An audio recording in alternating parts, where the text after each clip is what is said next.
Kau jangan terlalu tendensius dengan PDIP. Kau jangan terlalu tendensius dengan PDIP. Banyak partai di situ. Kau sebut sekarang Prabowo mau nggak gitu? Iya, saya tanya Prabowo mau nggak? Sekarang saya tanya. Kau terlalu tendensius Golkar mau nggak? PDIP mau nggak? Gerindra mau nggak? Belum apa-apa. Demokrat mau nggak? Kau di barisan Jokowi itu baru hari-hari terakhir. Saya udah dari dulu. Jadi kau nggak usah banyak bicara soal PDIP. Pasal 5 tahun.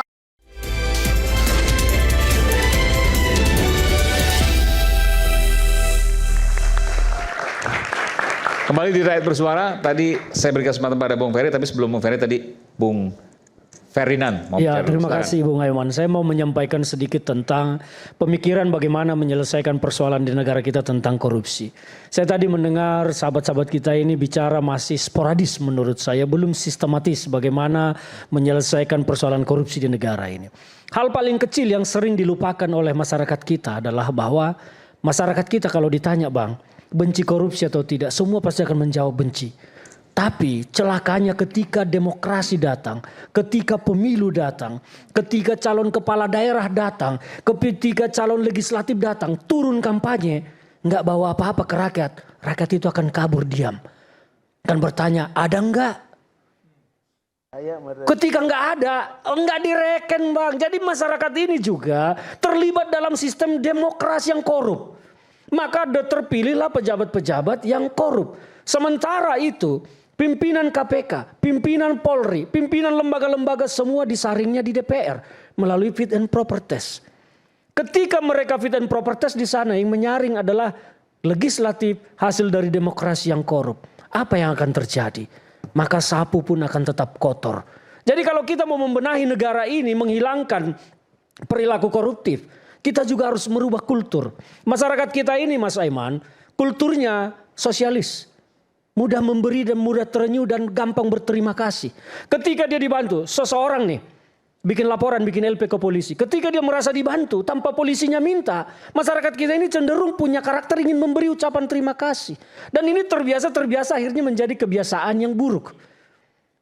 Itu yang terjadi. Jadi kalau kita mau memberantas korupsi harus kita lihat secara komprehensif. Mulai dari karakter masyarakat. Belum lagi ke undang-undangnya. Saya punya pemikiran menyelesaikan korupsi sepanjang undang-undang. Pasal demi pasal itu ancaman hukumnya masih ada rentan minimal sekian maksimal sekian. Persoalan korupsi tidak akan selesai. Karena di celah undang-undang itu pasal itu ada ruang negosiasi di penuntutan dan divonis. Diancam minimal 4 tahun maksimal 20 tahun. Penuntut bisa nakut-nakutin nih terdakwa. Gue tuntut lu 20. Lu mau damai sama gue enggak? Gue tuntut 11. Hakim juga kan begitu. Maka menurut saya nih kita harus ekstrim. Pasal-pasal ancaman pidana itu untuk tipikor harus dibuat satu. Oke lah kita menolak hukuman mati karena soal HAM. Cantumkan hanya satu di situ. Ketika dia memang terbukti ancamannya seumur hidup.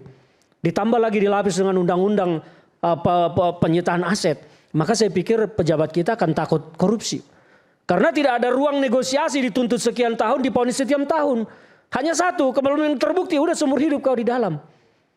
Kenapa itu belum Ya pertanyaannya sekarang DPR sama pemerintah mau tidak menerapkan hukum seperti itu. Partai mau nggak? Partai saya yakin mereka akan takut menerapkan itu. Karena mereka adalah objek pertama yang akan menjadi sasaran. Ini pemikiran saya sebagai seorang masyarakat, warga negara Indonesia. Ini yang dilema bagi kita. Karena di ruang pasal-pasal itulah, di ruang tuntutan itu ada ruang negosiasi. Nah kalau mau kita basmi itu. Berarti PDIP termasuk yang itu juga. Yang khawatirkan. Kau jangan terlalu tendensius dengan PDIP. Kau jangan terlalu tendensius dengan PDIP. Banyak partai di situ. Kau sebut sekarang Prabowo mau nggak gitu? Iya saya tanya Prabowo mau nggak? Sekarang saya tanya. Kau terlalu tendensius Golkar mau nggak? PDIP mau nggak? Gerindra mau nggak? Demokrat mau nggak? Kau di barisan Jokowi itu baru hari-hari terakhir. Saya udah dari dulu. Jadi kau nggak usah banyak bicara soal PDIP. Pasal 5 tahun saya sudah dengan Jokowi. Abang yang baru di PDIP Pak. Saya sedang bicara tentang bagaimana kita memperbaiki Indonesia. Nggak usah kau sebut-sebut PDIP. Ya. Jadi kalau kita mau membereskan persoalan korupsi Bung Aiman harus masuk di situ semua. Baru negara kita ini akan bisa kita rapikan dari persoalan korupsi. Sepanjang itu tidak, maka kita akan menyaksikan pemberantasan korupsi ini sekedar parodi-parodi yang akan menghibur masyarakat. Undang-undangnya kalau tidak dirapikan, kultur kita tidak dirapikan, percuma. Ini akan menjadi hiburan yang kita lihat OTT. Emangnya OTT itu akan membuat takut orang korupsi? Tidak. Enggak Pak. OTT itu tidak membuat orang takut korupsi zaman sekarang. Yang kena OTT itu hanya merasa sial aja, merasa apes. Bahkan membela diri. Wah saya dijolimi, saya dikriminalisasi. Itu yang terjadi. Jadi kultur ini harus diperbaiki dengan ancaman hukuman yang berat. Nah ini kita kalau mau kerja bersama, adik-adik mahasiswa ini turunlah. Supaya itu undang-undang direvisi, ancaman hukumnya usulkan 1. Seumur hidup tidak ada tawar-menawar, minimal 4 tahun, maksimal 20 tahun. Itulah ruang negosiasi yang membuat negara kita tidak pernah bebas dari korupsi. Jadi korupsi langsung seumur hidup? Seumur hidup, hanya 1 ancaman hukuman. Tidak ada ruang negosiasi dengan jaksa penuntut umum dengan terdakwa, hakim dengan terdakwa. Hanya 1? Hanya 1, terbukti seumur hidup. Karena disitulah ruang gelapnya Mas Aiman. Ini yang harus kita pecahkan, ruang gelap ini supaya menjadi terang.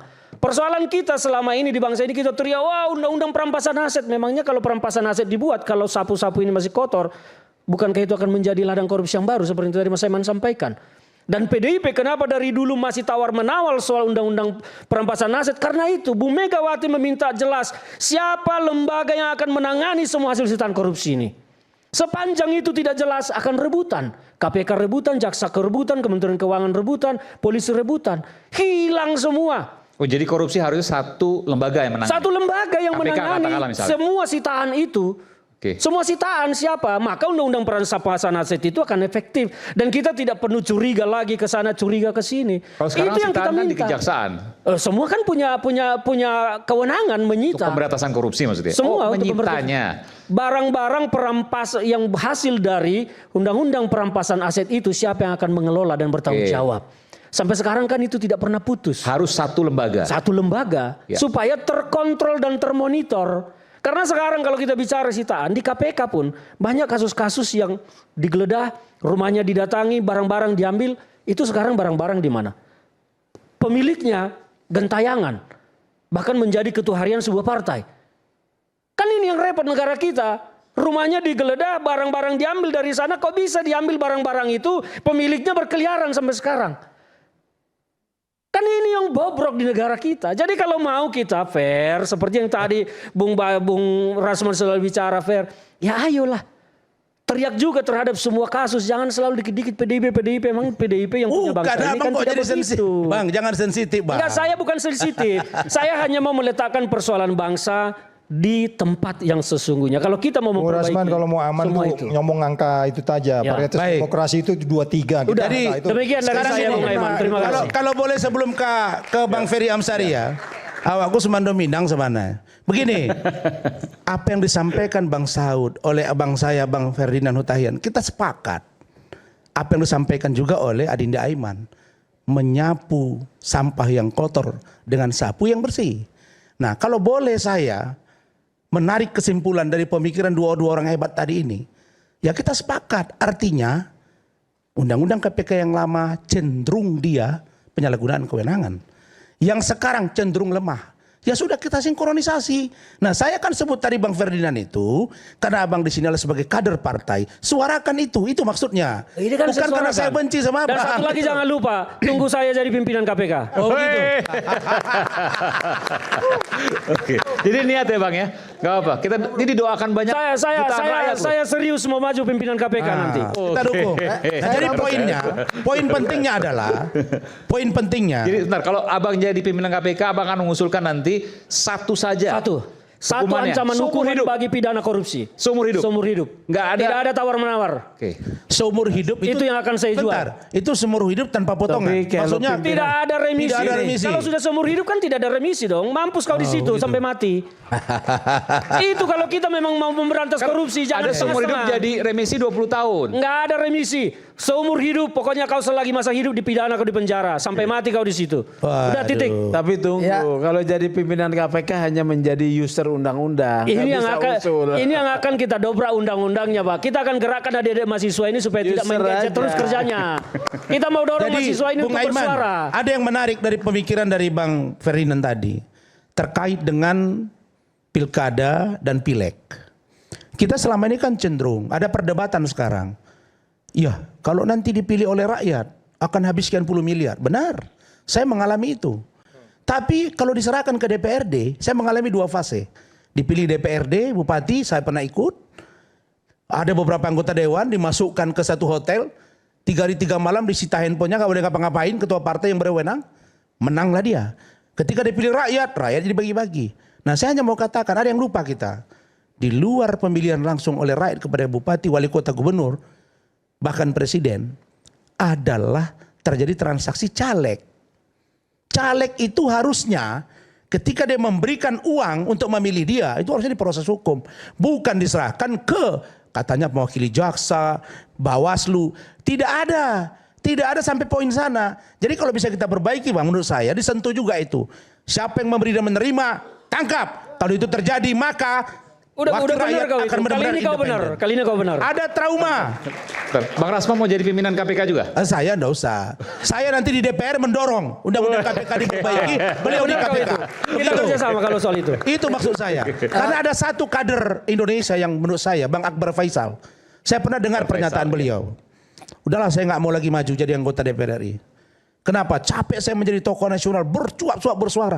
Dikalahkan oleh seorang anak bupati. Kenapa? Karena mereka punya jangkauan di bawah. Camat, lurah bisa digunakan.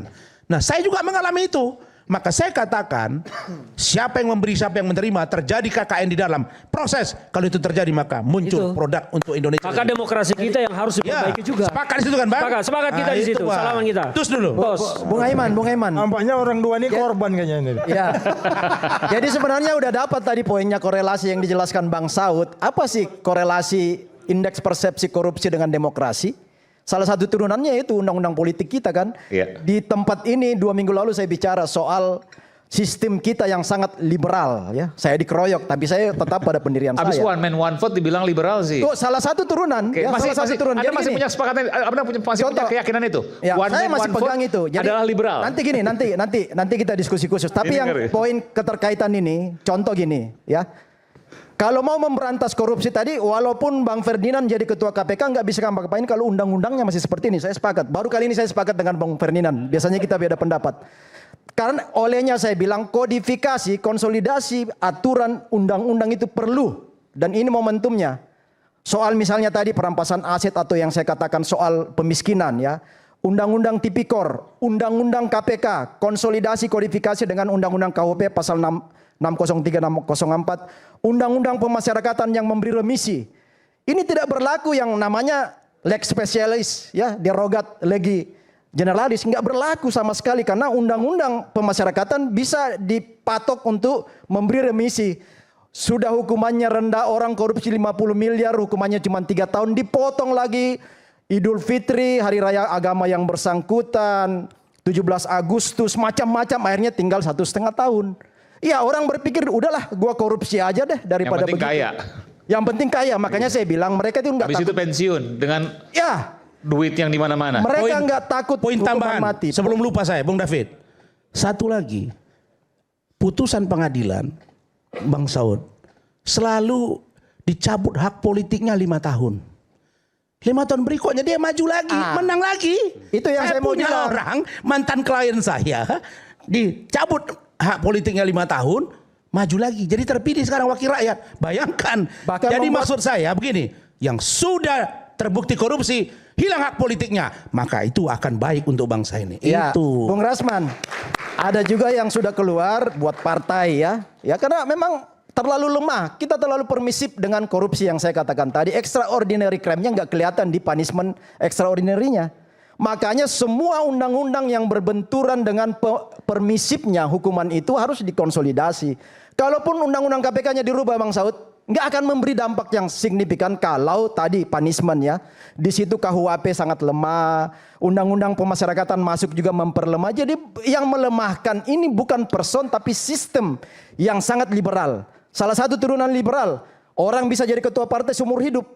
Padahal sumber yang tadi permasalahan di DPR RI sampai kenapa undang-undang belum dieksekusi.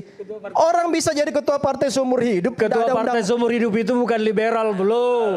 Loh, kok nggak diatur sistem Ya, itu bukan namanya liberal. Anda ngerti nggak konsep Orang bisa liberal apa? memimpin seumur hidup karena nggak dibatasi Ya. oleh undang-undang, itu namanya Ini liberal. banyak mahasiswa Salah di satu sini. turunan. Konsep liberal itu dipahami. Salah Jangan satu bicara- turunan liberal itu salah satunya adalah tidak membatasi masa jabatan kepemimpinan partai politik yang dimana partai politik itu adalah milik publik. Ya, Itu bukan Salah satu liberal tugas partai namanya. itu adalah mengartikulasi agregasi kepentingan publik untuk Oke. dikonsolidasi menjadi Bukan kebijakan. liberal namanya, Pak, boleh Itu sedikit. salah satu dari sekian banyak liberalnya sistem kita. Salah satu dari sekian ribu sistem itu.